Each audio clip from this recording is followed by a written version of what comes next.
This Torah class is brought to you by TorahAnytime.com. Parsha Shemini. So it's the Parsha of the Kosher animals. The Torah tells us there's certain types of animals that we may eat, certain types of animals we're not allowed to eat.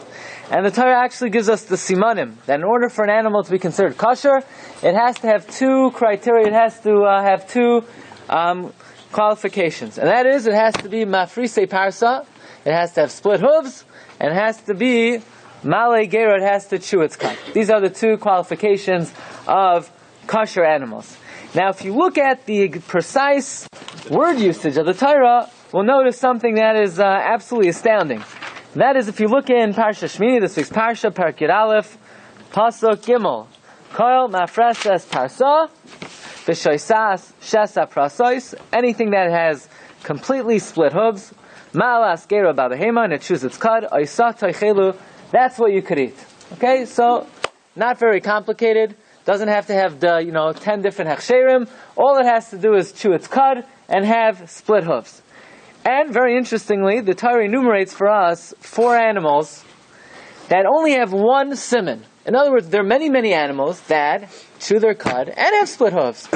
Sheep, a cow, goat, they chew their cud and they have split hooves. There are many, many animals that have neither. They don't chew their cud and they don't have split hooves.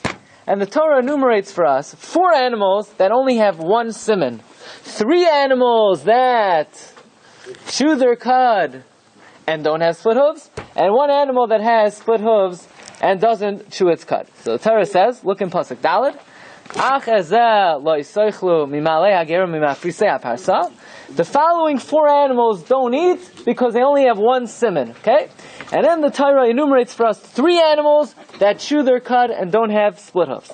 Es hagamal. What's the gamal? Camel. Kimale gerahu. Because the camel chews its cud.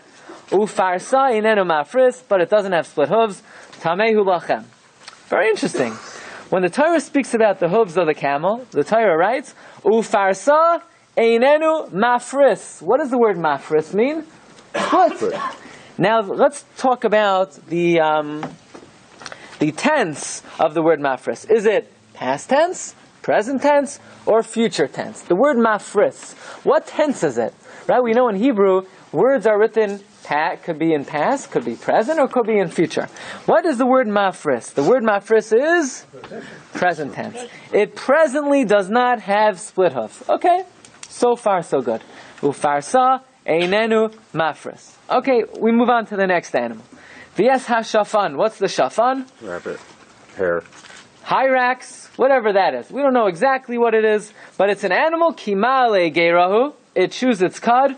Ufarsa loi yafris. It doesn't say like it says by the Gamal, Ufarsa einenu mafris. It says Ufarsa lo yafris. What does lo yafris mean? Future tense. It will not have split hooves. Very interesting.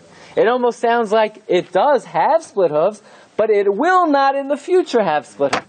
Ufarsa lo yafris. Future tense. Then we move on to the Arneves. Yes, right? Talmai's wife. What was her name? Arneves, right? That's why in the Septuagint, when they translated the Torah into the 70 languages, they had a problem with the word Arneves because that was the name of the wife of the king, Talmai, who commissioned the translation of the Torah. V'yes ha'arneves, the hare, that may not be the correct translation, but for our purposes, the hare, kimalas gerahi, it chews its cud, ufarsa loi hifrisa. It doesn't have split hooves. What tense is hifrisa? Past tense. What's going on over here? When we talk about the camel, it's present. Ufarsa inenu mafris. When it talks about the shafan, it's future tense. Ufarsa loi yafris. When it talks about the arneves, it's past tense. Ufarsa loi hifrisa. Past tense. How do we understand that? And why does the Torah break up these 3 animals into 3 separate psukim? We could have combined all 3 animals in one pasuk, and the Torah could have wrote, don't eat any of these 3 animals because they chew their cud, but they don't have split hooves. Why does each one of these animals deserve their own pasuk? Right? We know the Torah is very concise. The Torah is very brief. There are no extra words in the Torah. There are no extra letters in the Torah. Why give so much real estate to each animal? I mean, no one even heard of these animals. You probably never even saw a shafan, right? If you went to the zoo, you wouldn't know a shafan if it hit you over the face. And here the Torah gives a lot of real estate to each animal. The gamal has its own pasuk. The shafan has its own pasuk. The arneves has its own pasuk. And for each one, the Torah uses a different tense. By the gamal, ufarsa inenu mafris. By the shafan, ufarsa loy yafris. By the arneves, ufarsa loy hifrisa. Very interesting. Moving on to our favorite animal. What about the chazir? V'yes ha-chazir. What about the pig? So that we know the pig has split. Ki mafris parsu. But does it chew its cud? No. V'hu geira lo yigar. Very interesting. When it talks about chewing its cud, what does the Torah write? It doesn't chew its cud in the future tense. So how do we understand this? Each one of these four animals gets its own pasuk. When it comes to the gamal, it's present tense. When it comes to the shafan, it's future tense. When it comes to the arneves, it's past tense. And when we talk about the pig and its ability to chew its cud, right? You know what it means to chew your cud? Right? You eat the food, you send it down into the stomach. That stomach sends it to another stomach. The second stomach sends it back to a third stomach. And then that stomach sends it back up, right? And you chew it again. Right? Imagine, tomorrow night your wife says, I'm not serving you supper. You'll have what you had last night again, right? You'll do, right? It's called do-over, right? Try again. If it wasn't good the first time, maybe it gets better. So that's the, so the pig, it says, V'hu geira lo yigar. It will not chew its cud in the future tense. Okay. Now, we know there is another place in the Torah where the Torah talks about the animals that are not kosher, and that is in Mishnah Torah, in Sefer Devarim, in Parshas Re'eh. If you take a look in your Chumashim in Parshas Re'eh, Perek Yadalid, Pasuk Zayin. And there, in Parshas Re'eh, Perek Yadalid, Pasuk Zayin, the Torah does what we would have liked it to do in this week's Parsha. And that is the Torah joins together the Gamal, the Arneves, and the Shafan in one Pasuk. Take a look in your Chumashim in Parshas Re'eh, it's page 1012. It says, Ach ezel lo yisoichlu mimale hagera umimafrise haparsa hashesua es hagamol v'es ha'arneves v'es hashafon kimale gera hema. What does that mean, kimale gera hema? They chew their cud. Ufarsa loi hifrisu. Past tense. So now we're clumping them, we're joining them all together in one pasuk. And when it comes to talking about their hooves, it's in past tense. Not like it did in Parsha Shemini. In Parsha Shemini, the Gamal was present tense. The Arneves was future. The Shafan was future. The Arneves was past. In Parshas Re'eh, we join them all together, and it's all past tense. All these animals, they lost their real estate. And then in Pasuk Ches, when we talk about the pig, V'yes hachazir, ki mafris parsahu. It doesn't say V'geira lo yigar future tense. It says V'loi geira. It does not chew its cud present tense. Very odd. Parsha Shemini, every animal has its own pasuk. When it comes to the tenses, every animal has a different tense. Parshas Re'eh, we take the Gamal, we take the Shafan, we take the Arneves, we combine them all into one pasuk, and we say, Lo Yifrisa, they did not chew their cud in the past. In Parshas Shemini, when we talk about the Chazer, it will not chew its cud. In Parshas Re'eh, when we talk about the Chazer, it does not presently chew their cud. So how do we understand all of this? So we have an amazing explanation from somebody by the name of Rav Mordechai Gimpel Yafeh. Rav Mordechai Gimpel Yafeh lived from 1820 to 1891. His father, Rav Dov Ber Yafeh, was one of the greatest of all the Talmidim of Rav Chaim Volozhiner. And Rav Mordechai Gimpel Yafeh was a Rav in Europe, and at the end of his life, he was one of the first of the of the Rabbanim who moved to Eretz Yisrael b'Soif Yamav. Very interesting. At the age of 20, the Mordechai Gimpel Yafa wrote a sefer on Masechta Hayriyos called the Elef HaMagen, and he writes the following. He says the Medrash tells us that what is the significance that these four animals are, as far as we know and as far as the Torah tells us, these are the only four animals that only have one siman, right? Either animals chew their cud and have split hooves, or they don't chew their cud and they don't have split hooves. The Torah only tells us about four animals. The Torah is not claiming these are the only four animals, but the Torah says, and only tells us about four animals that either chew their cud and don't have split hooves, or have split hooves and don't chew their cud. What is the significance of these four animals?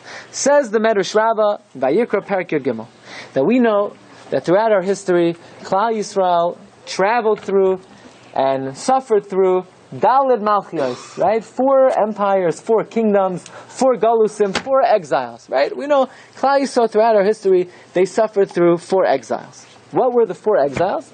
We know Malchus Bavel, Babylonia, Madai, the Medians, Yavan, the Greeks, and Edom, Rome. Okay. These 4 empires are represented by 4 types of animals. The camel, says the Medrash Rabbah, is Bavel, Babylonia. They're the camel. The shafan is Madai, Media. Who is the king of Madai? Koresh. Right? The Gemara in Rosh Hashanah says Koresh. How about Arneves? Who is the here represented by? Greece, Yavan. Yeah, that's right. The king of the Greeks, his wife's name was Arneves. She's represented by Arneves. And finally, the pig represents Edom, Rome. Why does the pig represent Rome? Right? If you look in Sefer Tehillim, Yichar Semena Chazir Miyar, that Edom, that Esav is represented by the pig. One of the reasons given, the Chassam Sofer explains that every animal has a neck. Right? Every animal has a head, has a body, and has a neck that connects the head to the body. There is one nation that doesn't need a neck. What do I mean that it doesn't need a neck? We know every nation has a certain malach, has a certain angel, that from that angel, that nation nourishes and nurses its strength from. In other words, every one of the 70 nations has a certain sar, has a certain ministering angel, from which it gets its nourishment from. It needs to connect to the angel. However, Esav doesn't need to connect to its angel, because who's the angel of Esav? The Samach Mem, the Koach HaTumah itself, the Malach HaMaves itself. Esav and its angel are so interconnected that Esav doesn't need a neck.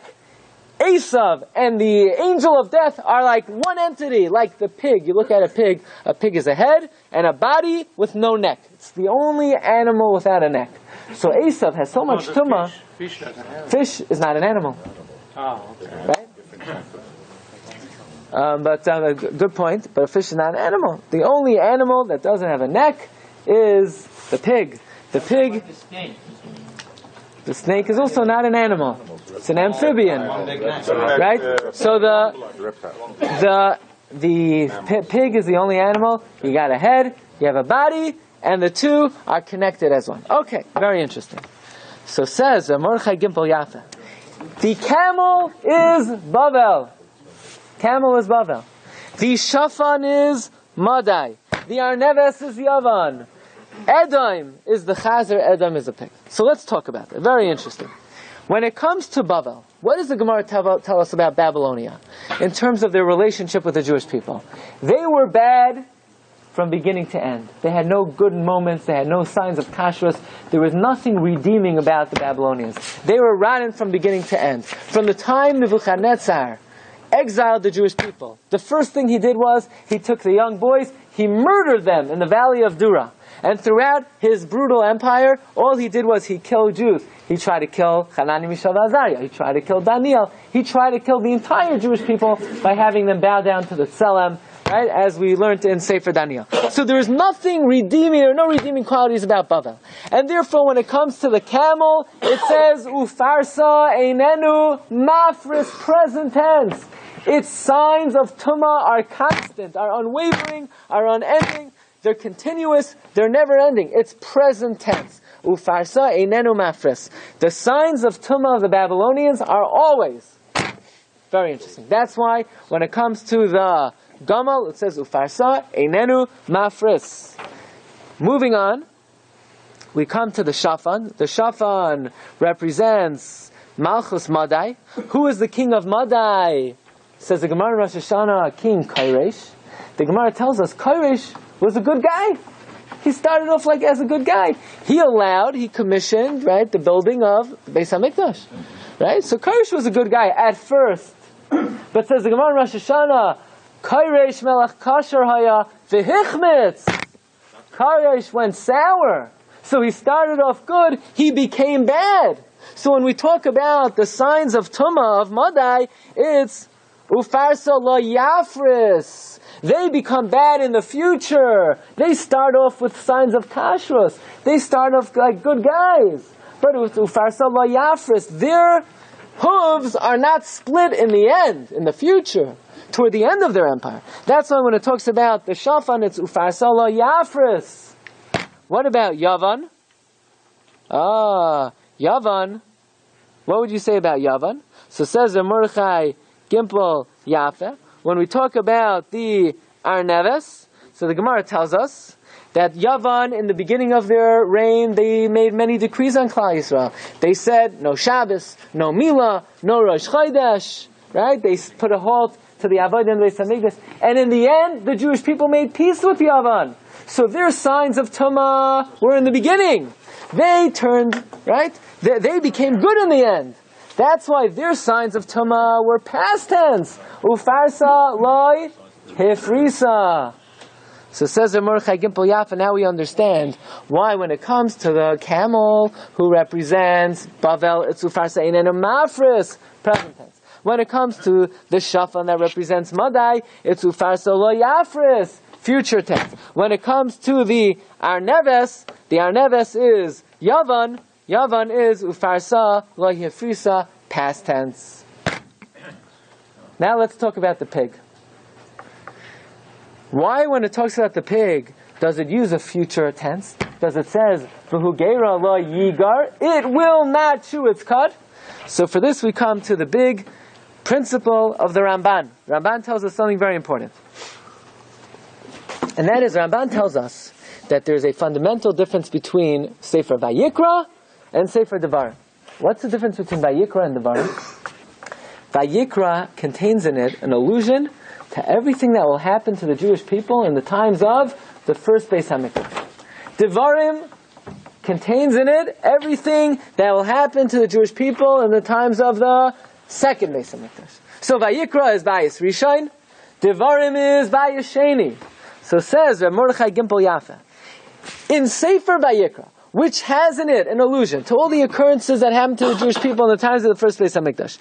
Did Edom even crop up yet in the times of the first Beis HaMikdash? No. Edom did not rise to power yet. Edom was a non-entity in the times of the first Beis HaMikdash. So therefore in Sefer Vayikra, Edom was something that had not yet come. So when it talks about the pig in Sefer Vayikra, it says, V'hu geira lo yigar, in the future it doesn't chew its cud, because no one ever heard of Edom in Sefer Vayikra. It's something that's in the far-off future. Says Mordechai Gimpel Yafa, now turn in your Chumashim to Parshas Re'eh. Parshas Re'eh is what? Sefer Devarim. Sefer Devarim is a remes to everything that occurred to Klal Yisrael in the times of the Bayis Sheni, the Second Temple era. In the time of the Second Temple era, which one of the empires was in full force? Rome, Edom. Bavel, long gone, past. Madai, long gone. Yavan, Greece, long gone. So all the camel, the Shafan, the Arneves, their ancient history, their signs of Tumah, were all in the past. They're all non-entities. So you know what the Torah does? The Torah takes all three of them. The Torah takes the camel, the Torah takes the hyrax, the Torah takes the hair, it groups them together in one pasuk, and it categorically says, Ufarsa lo yifrisa.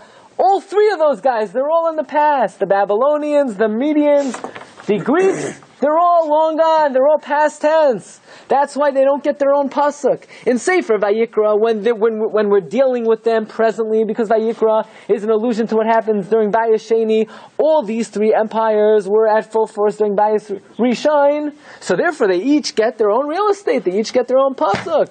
The Gamal, the Shafan, and the Arneves. But when you go to Devarim is about Bayis Sheni. But in times of Bayis Sheni, so then Bavel, Madai, and Yavan is all ancient history. They're all grouped together in one pasuk, and it says about the three of them, Ufarsa, Lo Hifrisa. But when we talk about the Chazir, and the Chazir is Edom, and during in Sefer Devarim, we're dealing with what occurs during Bayis Sheni. We're dealing with Edom. What does it say about the Chazir? Veloy Geira. It presently does not chew its cud. Amazing. Absolutely astounding. Where you have the various nuances of language that the Torah uses for all the different animals corresponds perfectly to the history of the time that corresponds to that Sefer. Vayikra corresponds to Bayis Rishon. Bayis Rishon, Bavel was present. Madai was future. And Yavan was past. And the pig was the future. But coming to Sefer Devarim, the Gamal, the Arneves, the Shafan, they're all past history. They're all lumped together in one pasuk. And the Chazir is present. And therefore it says V'loi Geira. Okay, that's an amazing explanation of Rav Mordechai Gimpel Yafa. Okay, we move on to something very interesting. Our favorite animal, the Chazir, the pig. Right? And I'm sure you'll be glad to know that, that's a very strange name the pig has. In English, pig, we feel it matches. That's an appropriate name for this animal.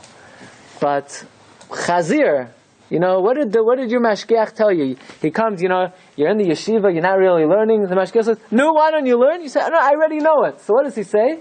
Chazir. Chazir. What does he want you to do? Go eat, ham and egg? What does he want? He wants you to review. So where did the pig get its name from? Does it have something to do with Chazara? So actually it does. It has a lot to do with Chazara. Because the Medrash tells us that in the future, the pig is going to have a big comeback. It's going to have a comeback. What does it mean? It's going to be kosher. You hear this? Now it's not. No excuses. You don't think, it will become, one day, when Mashiach comes, the pig will be kosher again. Okay, you heard it here first. One day, the Chazir is going to have a comeback. It's going to return. It's going to be restored to its previous status. Okay? So, the question is, that all the Achronim raise, is that we are all believers in the Torah, and one of the Yud Gimel Ikra, one of the 13 principles of faith, is Torah Zuloi Tehei Mechlefes. This Torah will never be changed. There are no updates. There will be no additions. Nothing is going to be altered about the Torah. So if the Torah says that you can't eat the pig because it doesn't chew its cud, so then how will there ever be a day that the pig will be kosher? The Torah says we don't make innovations. We don't make any changes. Right? Chadash is asur min Torah. So how can we say? How can the Medrash tell us that one day the pig will be kosher? How do we understand this? So,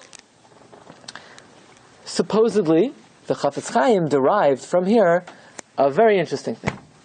And that is, if I were to ask you, we know for an animal to be kosher, it has to chew its cud, and it has to have split hooves. What do we call these two criteria? We call them simanim. Simanim. Signs. The Chafetz Chaim wanted to know, are these signs really simanim? Is it a siman? Or is it a siba? Now, what does that mean? What's the difference between a siman and a siba? A siman is, it's merely symptomatic, and it reflects the fact that the animal is kosher.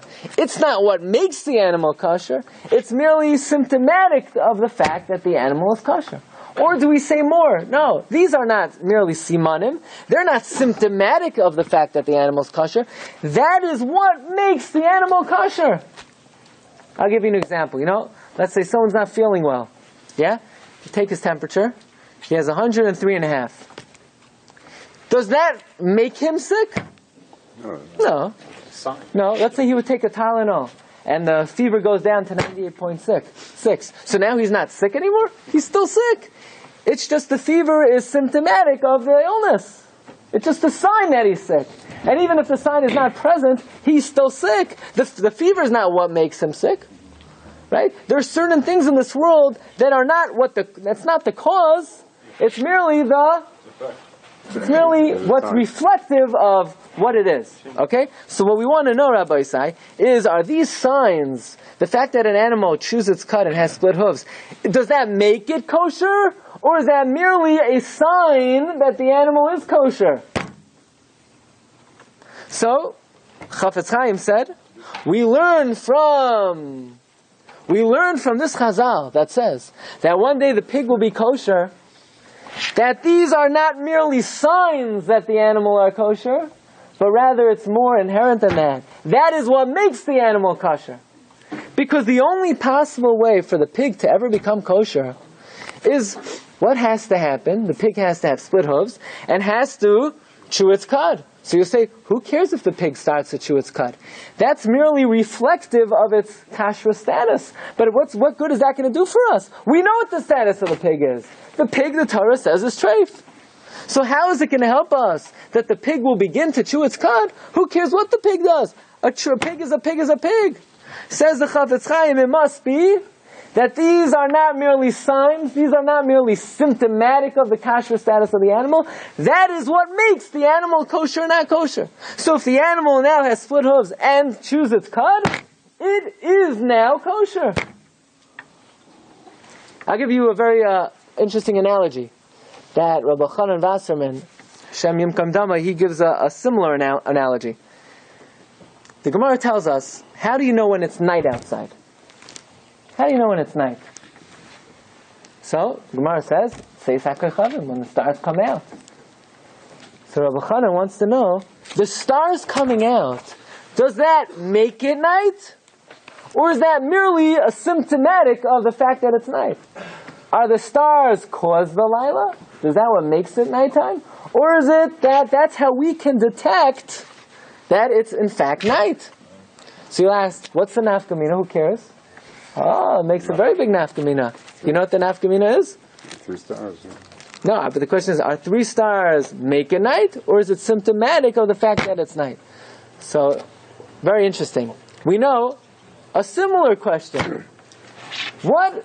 How old does a person have to be considered no longer a minor in halacha? To be considered a gadol? No, there's no age. Midairaisa. You have to have 2 hairs. You have to have shtei saros. Yeah. What's the halacha if 2 Eidim come and testify about 1 hair, and another 2 Eidim come and testify about another hair? So now we have witnesses that there are 2 hairs. But on the other vein, another way of looking at it, there's a klal, davar v'lo chatzi davar. You can't have Eidim come and testify about a half a matter. So if 2 Eidim come and testify about 1 hair, and another 2 Eidim come and testify about another hair, each witness is testifying on a half an item. So Rabbi Chanan says like this: what would be if you weren't sure if it was nighttime or not, and 2 Eidim came and said, I saw 1 star in the right side of the sky, 2 Eidim came and said, I saw another star on the left side of the sky, and a 3rd set of witnesses came and said, we saw a star in the middle of the sky. Is that valid testimony? Or do we say, it's a chatzi davar? You have 2 Eidim on 1 star, 2 Eidim on a 2nd star, 2 Eidim on a 3rd star. So, says Rabbi Chanan Wasserman, it depends whether stars make it night, or stars are merely symptomatic of the fact that it is night. If the stars make it the night, so then you have 2 Eidim on 1 star, that's a half a thing. You have 2 Eidim on another star, that's a half a thing. But if stars are merely symptomatic of the fact that it's night, so then Rabbi Chanan says, if you have 2 Eidim on 1 star, 2 Eidim on another star, that would be considered valid testimony. Okay, so that's a similar chakira that Rabbi Chanan Wasserman has. By the way, Rabbi Chanan concludes, very interestingly, stars do not make it night. Stars are merely symptomatic of the night. What's the proof? Says Rabbi Chanan, because God created stars on the 4th day of creation, and on the 1st and 2nd and 3rd day of creation, it still says, Vayhi erev vayhi boker, there's morning and evening. That means you can have halachic night without stars. So stars are merely symptomatic. By the way, Rav Shlomo Hyman, in a letter to Rabbi Chanan, disagreed with that proof that Rabbi Chanan brought. Okay, but this is all a side point. The Chafetz Chaim concluded that the kosher symbols, the chewing their cud, having split hooves, are merely simanim. They're signs. They are not the siba. They are not what causes the animal to be kosher. Rabbi Chanan Wasserman himself disagreed with the Chafetz Chaim about this. Rabbi Chanan Wasserman said, these simanim, are they a siman or a siba? It's a machloikes tanoim, Rabbi Chanan said, between Rabbanon and Rab Shimon. Okay? And the Rambam in the Moreh Nevuchim disagrees with both of them. And the Rambam writes in the Moreh Nevuchim, very interesting, that these are merely simanim. They are merely symptomatic of the fact that the animal is kosher. So you have Chafetz Chaim saying that these kosher symbols are what we call siba. That is what inherently makes the animal kosher. The Rambam writes in the Moreh Nevuchim, if you want to look it up, in Chelek Gimel, Siman Mem Ches, the Rambam writes, it's quoted in number 9 on your sheets, that these are merely symptomatic of the fact that the animal is kosher. Okay. We continue on. Let's talk a little bit about the birds. We know the Torah does not give us any simanim of how do you know if a bird is kosher or treif. Torah doesn't say anything. Torah doesn't say, and don't only eat a bird if it has the plumba on it, right? Torah doesn't say anything. However, all the Torah does is it lists 20 birds that you're not allowed to eat. Everything else is kosher.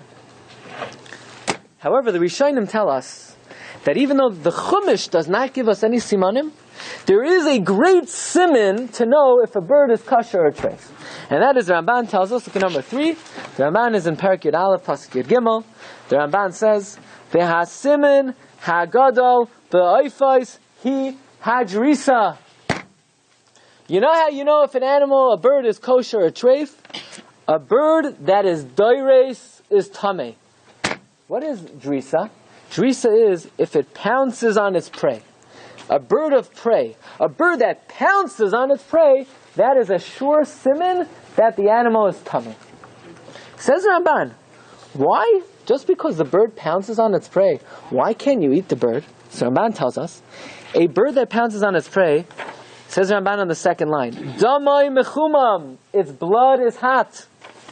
La'achzari yusai, because of its cruelty. The shachar, its blood is black. The gas, its blood is thick. And if you eat it, you're going to become cruel. You're going to have boiling hot blood. You're going to have thick, heavy, gross, cruel blood. It gives, says Ramban, b'noisein achzariyus b'lei. It causes you to be cruel.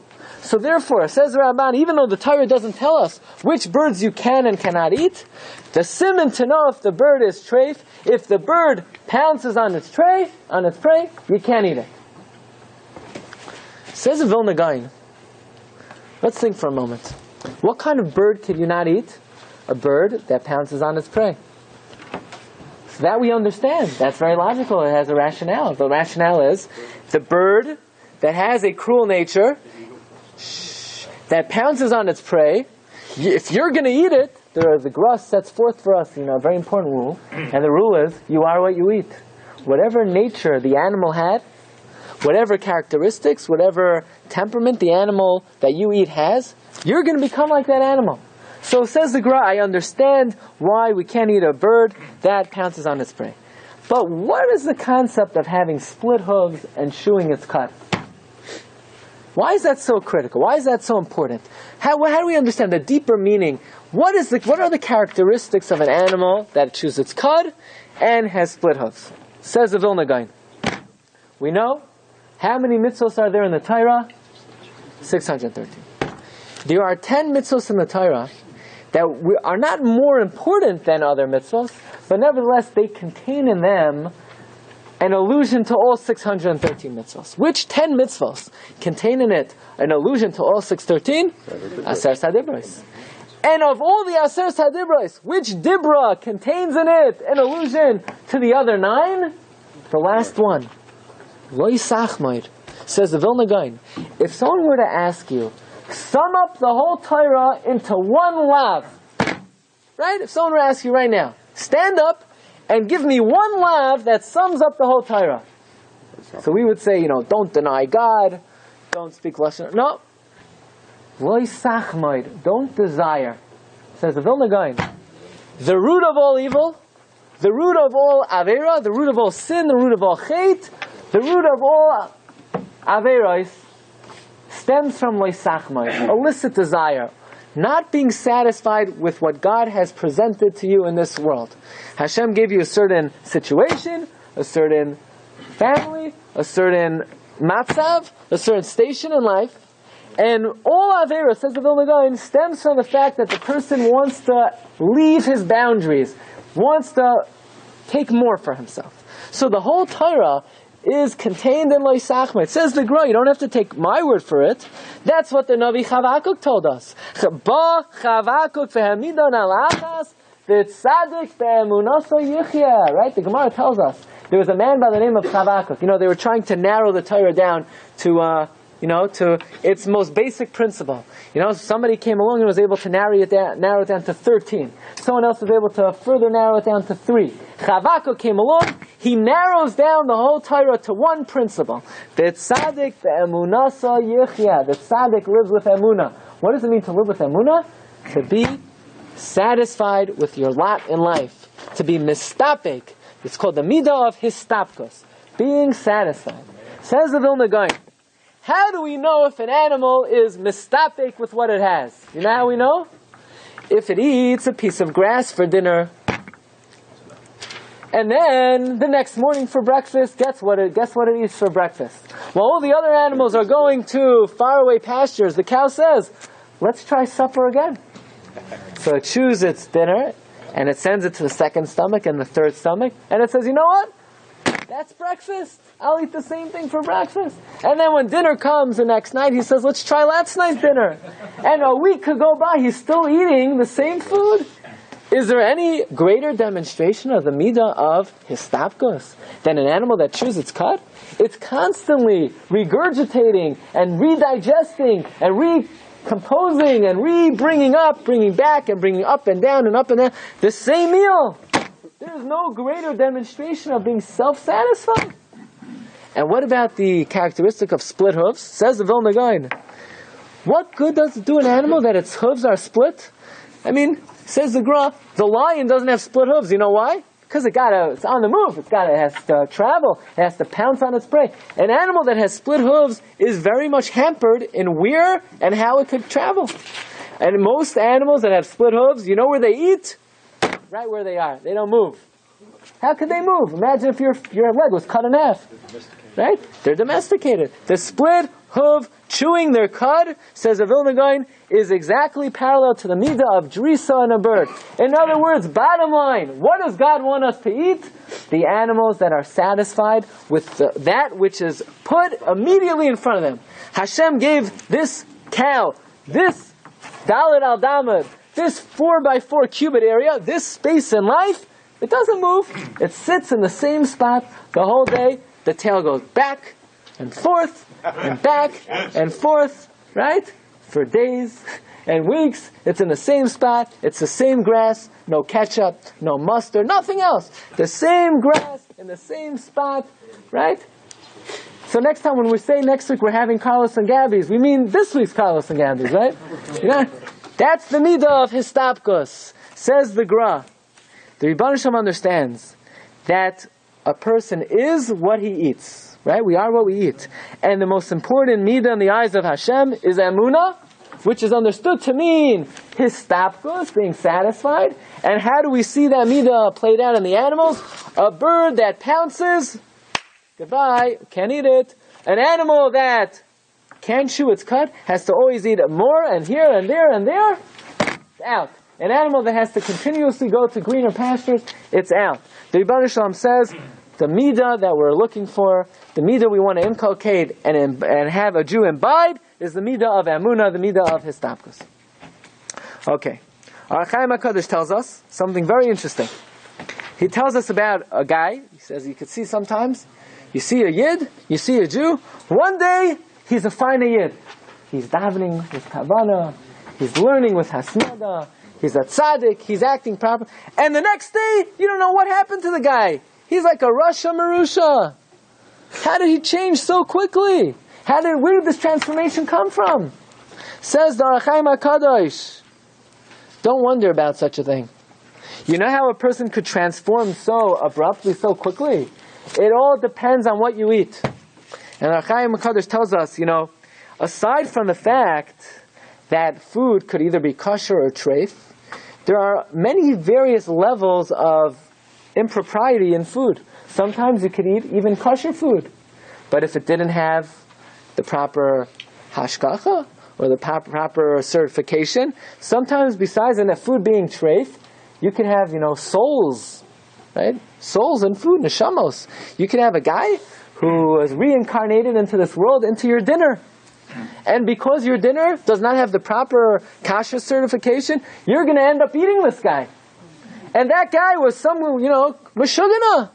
And that's what you're about to become when you eat dinner, says Or HaChaim HaKadosh. So says Or HaChaim HaKadosh, if you want to monitor the mood swings of a person, all you have to find out is what he's eating.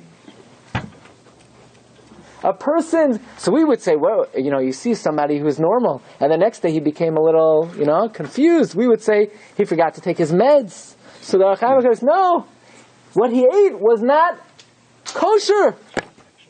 Now, kosher could mean it was treif, didn't have the proper kosher certification. You went to a restaurant that didn't have a proper mashgiach. You can't just eat anything.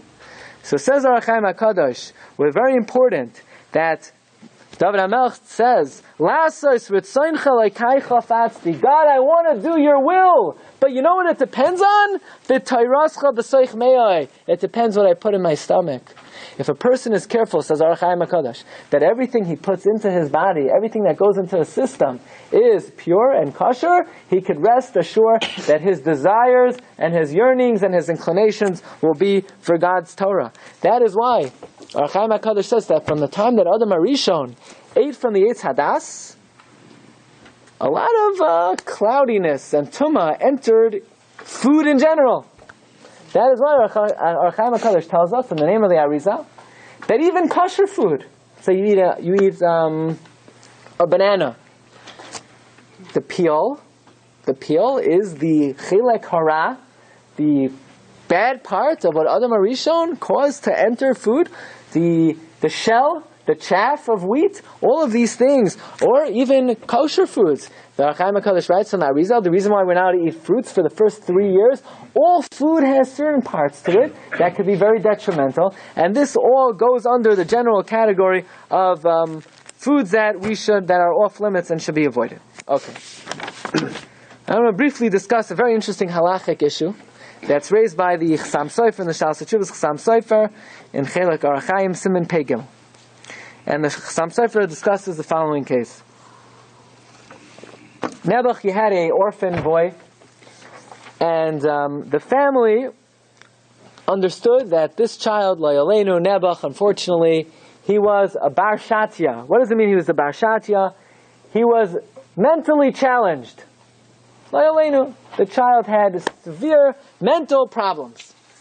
And the family wanted to send the boy to an institution, where in this institution they would be able to teach the child critical life skills and important, they would be able to train the child, and hopefully after many, many years they would be able to allow the child to reach a degree of normalcy.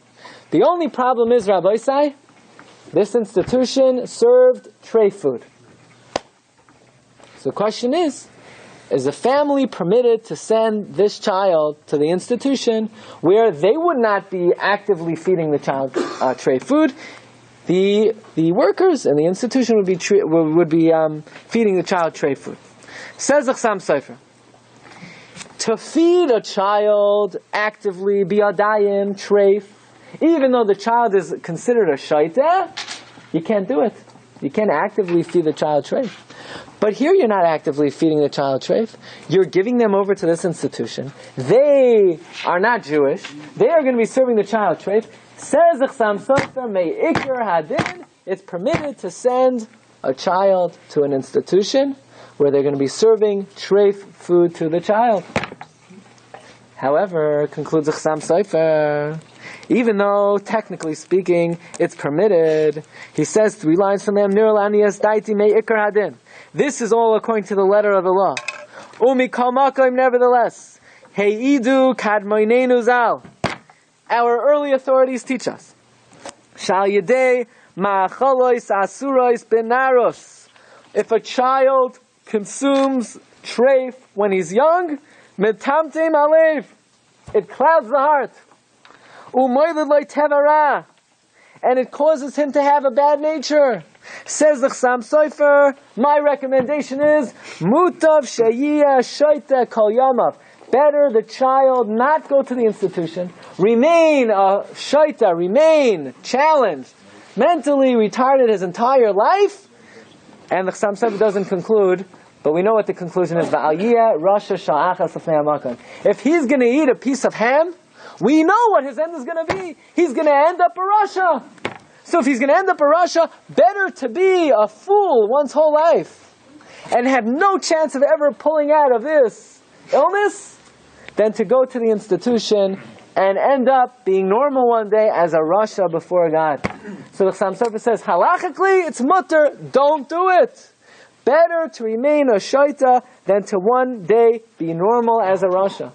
So Chassam Sofer has very broad shoulders. He's taking this very, very far. Chassam Sofer understands that even feeding a child treif food in a situation where you have no other way to rectify the child's problem, and the child is not mechuyev in mitzvahs, and you're not feeding it to them, and it's the only way the child will ever be normal, and ever be able to daven, or put on tefillin, or do any mitzvah his whole life, is by going to this institution when he's young, eating treif. Says the Chassam Sofer, better never to keep a Shabbos in your life than to eat one time a piece of tarfas and end up being a rasha.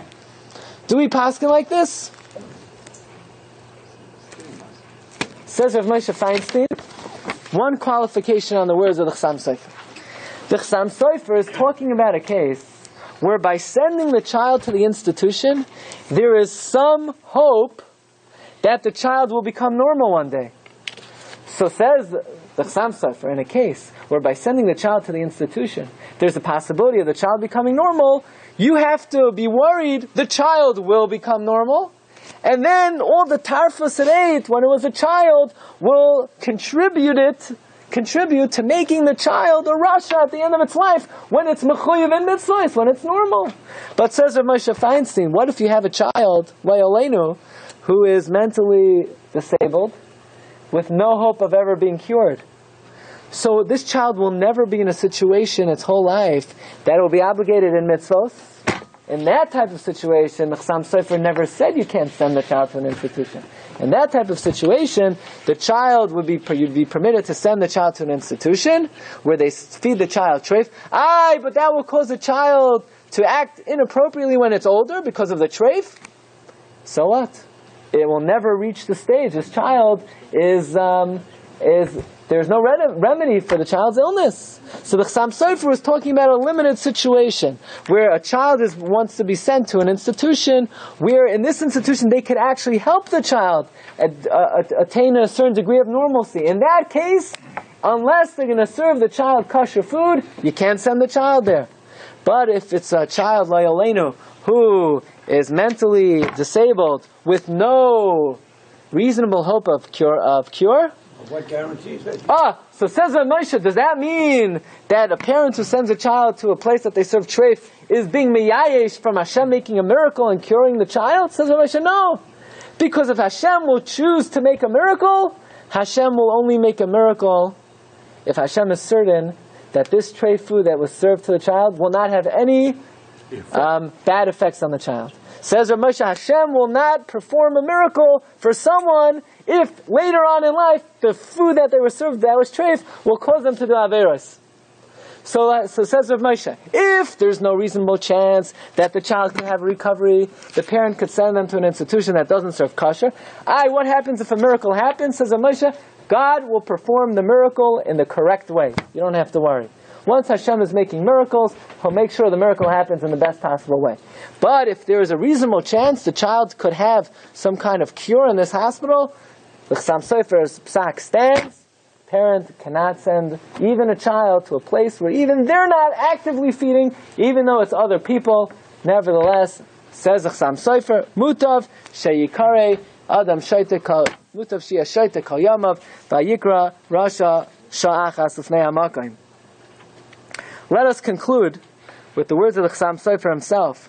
So we're learning, Rabbi Glatstein, that the food that a person eats has a very powerful and potent effect on them, to the point where Chassam Sofer even tells us that a food that a person may have eaten as a child can continue to affect them even much later on in life. So sometimes it's a little bit demoralizing. Do we know exactly all the food we may have eaten? Can we always be so certain? But says Chassam Sofer, a Jew always has the possibility of tshuva. And we know that when a Jew does tshuva me'ava, when a Jew does tshuva out of love, out of avas Hashem, so all the averos one may have committed turns into mitzvahs. So says the Chassam Sofer, if someone once ate something that was treif or was not kosher, and they do tshuva, says the Chassam Sofer, you know what that food turns into? It turns into the achila of the Karban Pesach in Yerushalayim. So even though Bizman Hazeh we no longer have achilas Pesach in Yerushalayim, nevertheless, as we learn Parsha Shemini, it encourages us to be very much on guard, that we have to be very careful what we put into our systems. And it also reminds us that we have the opportunity that anything we may have put into our system, we could retroactively correct and transform into something, a matter of davar shebekdusha. Welcome everybody back. Thank you everyone for coming. Have a wonderful evening. You've just experienced another Torah class brought to you by TorahAnytime.com.